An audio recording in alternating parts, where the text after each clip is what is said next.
Brazil থেকে আমেরিকাগামী একটা plane, যেটাতে রয়েছে মাত্র 8 জন যাত্রী, অদ্ভুত কারণে সেটা অ্যামাজনের ঘন জঙ্গলের মাঝখানে গিয়ে ক্র্যাশ করে। যদিও সমস্ত যাত্রী দুর্ঘটনা থেকে সুস্থভাবে বেঁচে যায়, কিন্তু এখন তারা বিশাল ঘন জঙ্গলের মাঝে আটকে গিয়েছে, যেখানে তাদের উদ্ধারের জন্য কেউ নেই। এখন তারা কি এই জঙ্গলে থাকা বিপদ থেকে বেঁচে নিজেদের ঘরে ফিরতে পারবে? এই সব কিছুই দেখবো আজকের এই অসাধারণ মিস্ট্রি অ্যাডভেঞ্চার সিরিজে। তো চলো শুরু করা যাক। শুরুটা হয় একটা ছোট যাত্রীবাহী প্লেন থেকে, যেটা আমেরিকা যাচ্ছে। তখন এক যাত্রী অবাক হয়ে জানতে চাই কেন তাদের ফ্লাইটের রুট পরিবর্তন করা হয়েছে।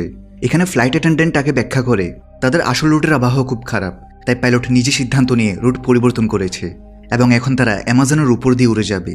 যেহেতু এই ফ্লাইটে কেবল 8 জন যাত্রী আছে, তাই তারা রুট পরিবর্তন নিয়ে খুব একটা ভাবেনি।